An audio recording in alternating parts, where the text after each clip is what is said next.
amahan ni Isaac o ni Jacob. Nini nga kagabion, amahan, nagampo ako sa imong langitnon nga bendisyon. Nga ang tanan nga makadungog sa imong mensahe. Lord, masayod gayod sa imong dakong gugma. Nga tungod niya na maandam o magbaton og relasyon kanimo. Labaw sa tanan ang paghinulsol sa sala, ang pagbiya sa sala, og muhalad sa kinabuhi kanimo. Samtang naghulat kami kanimo, tungod kay ang kamatayon, Ginoong Dios, sama kiniskawatan, nga moabot nga walay usa nga nasayod kanamo. Ama, nagampo ako nga masabtan karon ang mensahe sa pagpangandam. Nasayod kami, amahan, nga si Judith Cabasan, nag-una lang sa kanamo, og moabot usab ang takna og panahon alang kanamo nining panahon na karon. Apa nagampo ako nga samtang duna pay kaygayunan, makabaton kami sa pagpangandam, sa pag-alagad diya kanimo nga matarong og Dios nun. Magapanalangin ka niya kagabion. Salamat sa gahom sa Santo Espiritu nga pinagi sa imong Espiritu Santo, mao'y magapanudlo karon, mao'y magpahinumdum karon, mao'y magdasig sa among kalag nga labaw sa tanan, masaplan among kamaturan nga mao ang imong pulong. Kining tanan, Ginoong Dios, akong gisalig kanimo, akong gitukyan kanimo, pinagi lamang sa gamhanan nga ngalan ni Kristo nga among Ginoo og maluluwas. Ang tanan niyo, amen. Amen. Okay, mayong gabi sa tanan sa makausa makaigsunan. Now, nini nga kagabion, importante kayo nga duna tay masayran, madunggan, may tungod sa pulong sa Dios. Tungod kay ang pulong sa Dios, mao ni ang tinuod nga kining mapa sa atong kinabuhi. Mingon si Manny Pacquiao nga the Bible is the manual to life. No, mao na yang usa sa mga pulong nga iyang giluwatan, iyang gisulti makaigsunan, tungod kay siya mismo nasayod, giunsa siya pagbago sa Dios tungod sa pulong sa Dios. So nini ang kagabion, doon ako'y basahan makaigsunan, usa ka panghitabo sa Bible nga si Kristo mismo nagsaysay makaigsunan, o usa ni ka panghitabo makaigsunan dito sa realm sa Dios makaigsunan, usa ka panghitabo nga angay natong pamalandungan niini nga kagabion. Nabay salat ya. Gamay mo galing itra sa Bible. Praise the Lord. Na doon ako'y basahan makaigsunan ato ning paminawon, nagisgot ni sa usa ka taong kabus nga ginganlan og Lazaro o usa ka taong dato. Well, nasayod ta nga sa kalibutan duha ra pod ka klaseng tao. Dunay dato, duna po'y kabus. Og matod pa nila, duna po'y taong Dios nun, duna po'y taong Yohanon, which is true. So wala in the middle. Dios nun o Yohanon. Naa na itong pagpili asa man ka. Diya sa kinabuhing Dios nun o diya sa kinabuhing Yohanon. Tinoday? Lingo sa nanay. Okay. Praise the Lord. Kung basahan natin yung mag-aigsunan diri sa libro sa Lucas, Kapitulo 16. Sugod ta sa versikulo 19. May usa ka tawo nga nagsulob sa mahalon kaayo nga biste nga nagpuyo sa kabuhong sa matag adlaw. May usa-usad kakabus nga ginganlag Lazaro, ang iyang lawas nalukop sa mga nuka.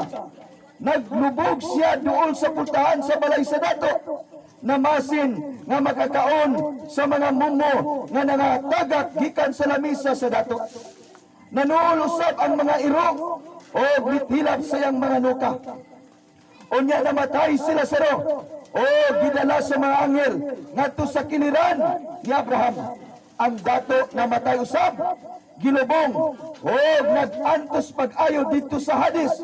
O niya miyahat siya o nakita niya dito sa layo si Abraham o sa iyang kiliran diha si Lazaro. Busa misinggit siya kag ngadto kang Abraham, amahan, kaluy intawon ako o ipadala si Lazaro dinhi aron itunlok ang iyang tudlo sa tubig o pabugnawan ang akong dila kay nagantos ako pag-ayo sa kainit sa kalayo. Praise the Lord. Verse 25, apan si Abraham itubag, anak, hinumdumi nga sa dito ka pa sa kalibutan. nabuhong ka sa tanang maayong butang. Samtang sila saro, lunlun naman kadautan ang iyang hayaguman. Apan karon malipayon na siya diri. Samtang ikaw diya nag-antos, gawas pa niya ng tanan, anyay lalong nga bungaw, nga nagkulang ka nato aron walay makatabok gikan diri, nga na kanimo o gikan diha nga ri kanamo. Ang dato mitubag ang dato, kung mao ka na amahan, hangyoon ko ikaw, nga imo untang ipadala sila saro, ngadto sa amo, kay aduna ako'y 5 kaigsoong lalaki. Padtua siya, aron kapasidanan sila, aron dili mayani, niining dapit sa kasakitan. Diya sa tama kaigsunan, taman. Now, mga higala, usa kini kapasahe, nga tagaan natog dakong importante karon. Ang atong gibasa makaigsunan nagisgot gayud sa kamatayon. Og ang kamatayon walay gipili. Madato man ka o makabus man ka. Og ang naitabo diri makaigsunan ang maong taong dato.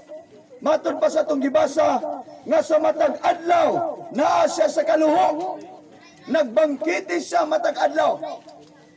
Og naa siya sa labihan ka nindot nga kahimtang sa matag adlaw. Mao ni sa garang may tabo makaigsunan, kung nata sa kalipay kayo, nata sa nindot kay nga kahimtang, atong paminaw, murag wala na'y kamatayon. Kaya ang atong mabati kanunay kalipay lang, nga daw makaingon kita, nga okay ang tanan. Nakadumdum ko makaigsunan, nga dunay mga doktor, nga nag-celebrate sila sa ilang Thanksgiving, tungod kay nakapasar sila sa ilang exam, board exam. O tungod niya na makaigsunan, nag-abang sila ko sa ka-club. O dito ang mga doktor, nag-celebrate sila makaigsunan, o labihan nila kakalipay. Apan sa kalit makaigsunan, dunay mi buto. I think somewhere sa kusina, makaigsunan, o tungod niya na makaigsunan, murag tangke ang mi buto. Silang tanan makaigsunan, nagpanik, o nagbuot dito sa pultahan sa exit makaigsunan. Pagbuto sa maong tangke makaigsunan, halos sila nangahurot kamatay ang mga doktor makaigsunan tungod sa ilang labihan nga kalipay, kinsay magdahom nga dito ra day kutob ang ilang kinabuhi. Kinsa bay nasayod nato dire nga atong kinabuhi taman raw niya, wala makaigsunan. Apan dili ka magmahay tungod kay ang minsay sa kaluwasan, giwali na karon bisang asa nga dapit. Aron ang tao makapangandam, aron walay makapangulipas, ang kaluwasan makaigsunan, ang minsay sa paghinulsol, ang minsay makaigsunan may tungod sa Ebanghelyo ni Kristo, giwali na karon makaigsunan, aron ikaw o ako magbaton og relasyon sa Dios, maghinulsol kita, mangandam kita, magkinabuhi kitang matarong makaigsunan. Kaganina makaigsunan sayo sa buntag, samtang dito mi sa iligan mi paingon, gikan mi sa among church, natingala mi makaigsunan nga na traffic man somewhere sa Tibanga makaigsunan. Abi na mo unsay naa dito, doon na day patayng tao makaigsunan, 38 anyos pa makaigsunan, nagbuya dito sa highway. O matod pa nila gipusil daw to makaigsunan. Kinsay magdahom nga ang iyang pagkabatanon, 30 pa kapin makaigsunan, na dito na sa taman makaigsunan, ang iyang kinabuhi, ang pait lang, gipusil pa yun sa makaigsunan. Kagabi makaigsunan, kung nakakita mo sa palita, sa opening, sa Mantikaw, sa ilang lights opening, murag 2 ka buok ang namatay makaigsunan. Bata pa yung taong kayo, murag na pa sa mga 20 ang ilang edad. Kinsa may magdahom na dito na kutob ang ilang kinabuhi. Now makaigsunan, nganong ako nang girilit kaninyo, tungod kay ang kamatayon makaigsunan, daw sama sa kawatan. Now, miingon ang Bible makaigsunan sa Juan 10 versikulo 10, ngang kawatan, miyan nilang pagpatay, paglaglag, o pagpangawat, apan si Jesus miani, aron sa paghatag kanato og abundansyang kinabuhi. Naunsa may pasabot? Ang pasabot makaigsunan mao ni ngang kawatan nga nagisgot may tungod sa yawa. nga ang kawatan nga mong yawa niya nilang pagpatay, paglaglag ug pagpangawat. Naunsa day trabaho sa yawa makaigsunan? Ang trabaho sa yawa makaigsunan ang pagpatay, paglaglag o ang pagguba sa kinabuhi sa tao. No wonder makaigsunan nga daghang mga tao karon nalulong sa droga, nalulong sa bisyo, nangariyab ang mga anak sa mga dato tungod kay ang estratehiya sa yawa makaigsunan ang pag-ilad sa tao, pagguba sa kinabuhi sa tao. Kawaton ang imong kalipay, kawaton ang imong mga negosyo, gubaon ang imong panginabuyan.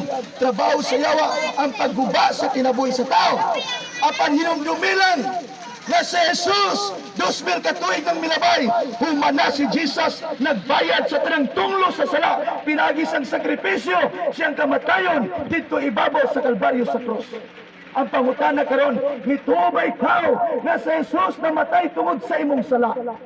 Imo bang giangkon sa Jesus nga imong manunubos? Na ba kay relasyon ni Jesus? Mituo ba ka ni Jesus? Igsoon gala ang imong gikinanglan dili lang reliyon, dili lang sa kanindot sa imong simbahan. Ang imong gikinanglan karon mao ni akong pagdasig kanimo. Si Jesus ang imong gikinanglan. Si Jesucristo ang imong gikinanglan. Namatay si Jesus tungod siyang gugma kanimo. Ngayon ang Bible sa Roma 5, versikulo 8, makaigsunan, nga gidemonstrate ni God ang iyang dakong gugma. God demonstrated His great love. Though we are sinners, but Christ died for us. Muna'y gitawag og good news. Ang good news karon makaigsunan, nga dunay Jesus nagbayad sa imong sala. Sa Jesus may gitawag og ransom na priso ta sa sala. Apan sa Jesus ang nagbayad sa imong penalty. Aron ikaw makabaton og kagawasan gikan sa gahom sa sala. Kay kung dili mapasaylo imong sala, kandidato ka sa linaw nga kalayo. Igsoon sumala sa itong gibasa. Nga usa ka dato makaigsunan, matod pa ni Jesus. Ngayon trabaho makaigsunan pagselebrar sa matag adlaw. Dunay kaluho sa matag adlaw makaigsunan. Og tungod niya na makaigsunan, miabot ang panahon nga namatay siya. Sa to pa day makaigsunan, ang kwarta o ang imong kasikat, ang imong kadunahan, dili diay kapugong sa imong kamatayon. Nagtuo ko makaigsunan nga gisit ni Jesus ingon nga usa ka panig-ignan kanato nga dili garantiya bisa pag-unsa ka kadato or bisa pag-unsa ka kabos, kitang tanan parehas ra minteryo ang atong padulngan. Makaigsunan ang pait na nga kahimtang sadya nga naparehas sila nga matay. Asa mi paingon sila saro? Sila saro makaigsunan gidala sa Dios dito sa paraiso, dito sa kiliran ni Abraham. Ang taong dato makaigsunan matay pa sa Bible gitambog sa dito sa Hades. Ang Hades means makaigsunan is a place of darkness where ang mga dead bodies na didto intambog. Mo ni Hades usa ka dapit nga mangiog nga din didto itambog ang mga tao nga walay saktong relasyon sa Dios. Ang mensahe karong gabiuna, ang mensahe sa pakigrelasyon sa Dios. Igsoon sama sa usa ka pamilya. Unsa may bation sa banag asawa kung wala na tingganay, kung wala saktong relasyon, meaning naay problema, gikinanglan mo masitol, gikinanglan mo ma-reconcile, gikinanglan mo ma-counsel sa samang paagi. Kitang tanan daot ang atong relasyon sa Dios. In the Bible, all have sinned and come short from the glory of God. Kitang tanan nakasala og nahilayo kita sa presensya nga Dios sa Dios. Igsoon sa Jesus mo'y gitawag og mediator nato between man and God, meaning sa Jesus ang atong nagpataliwala kanato. Sa Jesus